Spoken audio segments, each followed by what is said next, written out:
Hi, this is Marina J, helping the real leaders on our planet to rise. And you know that you're a real leader if you genuinely care about people and don't want to hurt people. You'll actually go out of your way not to hurt people.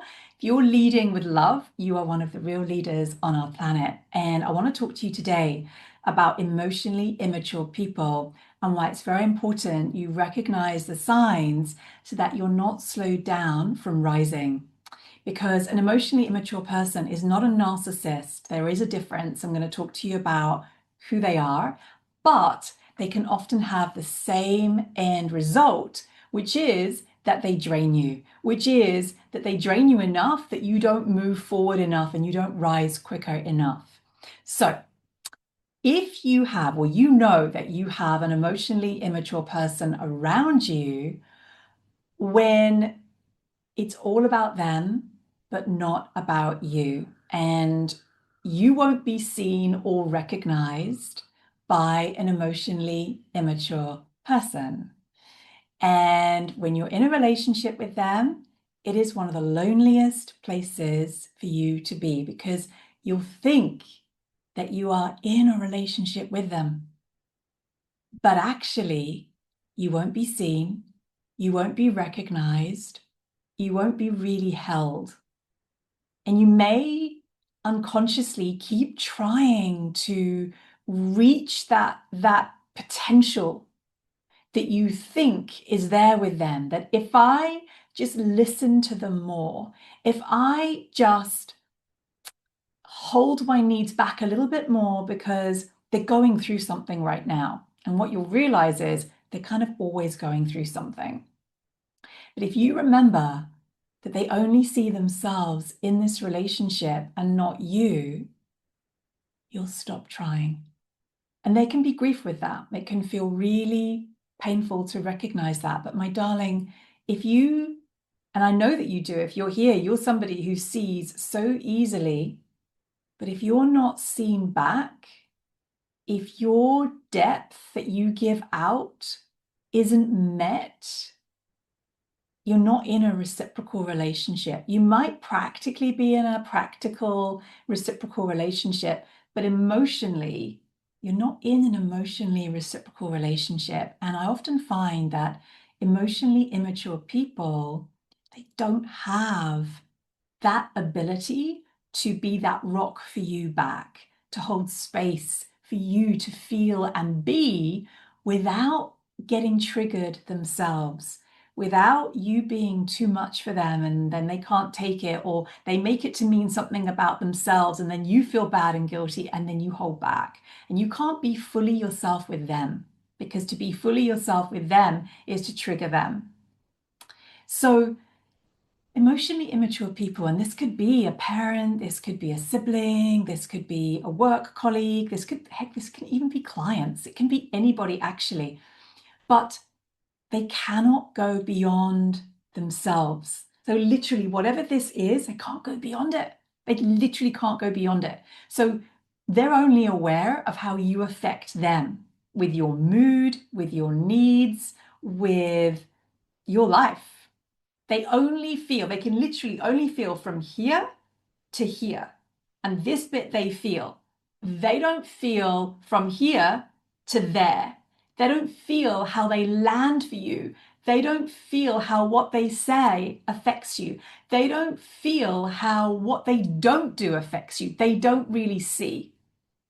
Even if they're highly sensitive, you have to remember with an emotionally immature person, and I'm not talking about somebody that's a young soul or they're growing as a person, you'll know who I'm talking about if this is you. One thing that's really important to know is that they will make their needs more important than yours. So their needs are more important than yours. Their time is more important than yours. And how they feel is more important than how you feel. What they want is more important than what is right, than what is the right thing to do here. And so everything becomes overly important, overly I must have, overly it's got to be about me. And so no matter how much you've given this person, and sometimes they can feel a little bit like a bottomless pit, Like you're always pouring into them, you're always helping them. No matter how much you give to them, your kindness won't be reciprocated when it's your turn, right? And maybe it's never been your turn really, but when you ask for help or it's just the right thing to do, it won't be reciprocated, not in the same way, not as thoughtful. Or if it is, it's very patchy because there's always something going on for them. There's always something they're needing. Okay. Your grace won't be matched. So often I find with real leaders, you have a lot of grace and you give help, love, support a lot, and it's often not reciprocated. That same ability to really go for the highest outcome isn't reciprocated. And so it can feel shocking for you to witness that, for you to witness their level of entitlement without having earned it, right? Without having earned it because it's me and I should and I must. Well, no, actually, that's not this relationship, and relationships are built on real love, but reciprocated love. There should be a lot of goodwill between people to have a good relationship. And so noticing, to know who is emotionally immature, they are usually the least challenged in the home by their partners. They're the least challenged people in the workplace. They are the least challenged person in your friendship group because people don't want to upset them.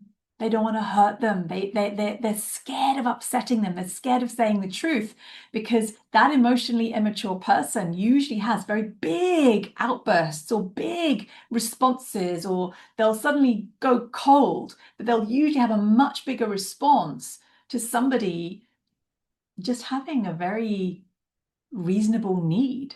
Like when you have a reasonable need, okay, and they'll fly off the handle, or they'll suddenly cry, or they'll make something to, they'll make it to mean something about them, and one of the worst things I see, one of the worst things that I see is when you're with an emotionally immature person and they've done something wrong, instead of apologizing, they'll say something to you like, oh, please, will you forgive me?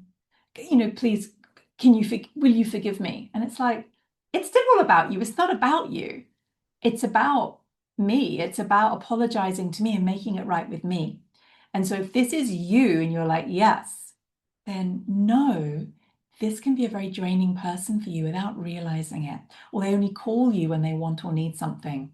So when you stand up to them, or you just naturally find yourself pulling away, right? So you're going to say no, or you're going to just take up more room in the relationship. They're not going to like it.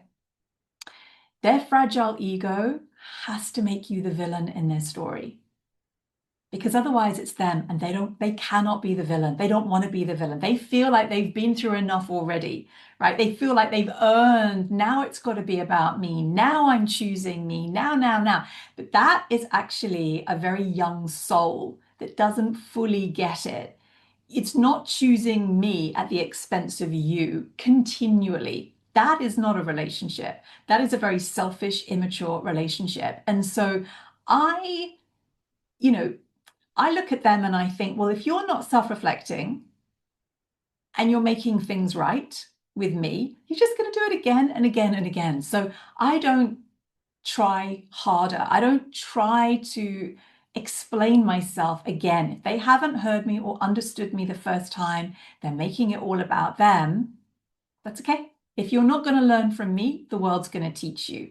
And so I stopped trying with emotionally immature people. And they're not to be confused with narcissists, right? A narcissist wants to see your downfall and will absolutely enjoy it. Okay. And I know I'm smiling, but that is the truth. They can see you and they weaponize it. They weaponize everything about you to get what they want. That's evil. An emotionally immature person cannot see beyond themselves. And because they cannot see beyond themselves, they don't have that level of sophistication to be able to really kind of go in and be evil to you. They're not even really seeing you. They only see you through what they can receive from you, what they need. They're not independently seeing you. They don't, frankly, have that level of intelligence. And so when you're dealing with somebody emotionally immature, they're not evil. I'm sure you love them. Love them, bless them, all the things. But stop trying to get what you want to get from a normal relationship, from a healthy relationship. Stop trying to get that, because it's probably never going to happen. And one of the things that I think is that an emotionally immature person, they are unable to go beyond themselves to see how they've affected you, how they've betrayed you. But here's the thing: all you need to do to get your power back so that you rise again is to really see how they affect you.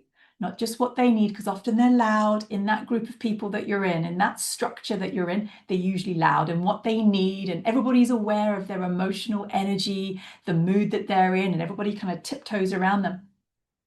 If you can start to feel how they genuinely affect you and ask yourself, hang on a minute, are you adding to me or are you taking away?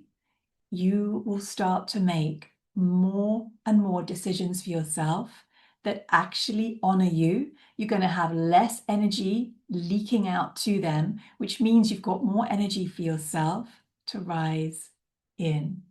So I hope that really supports you to recognize emotionally immature people versus narcissistic people, and to love them anyway, but you don't need to keep trying with them. And that is actually how you move much faster towards your dreams and towards where you are actually meant to be. And so this is what we do. I've got a membership called the Rise Room, where leaders like you and me are. We have the best conversations. We're real. We don't do spiritually bypassing. And at the same time, we are also rising with a mix of emotional and energetic support, because I think one of the hardest things for leaders is where you lose momentum during the day, to people, to situations, right, to life. And so if you want a place to plug into your power, for you to hear your own intuition, and for you to connect back into your drive, I'll put the link below to the Rise Room. Lots of love to you. I hope this has really supported you. See you next time.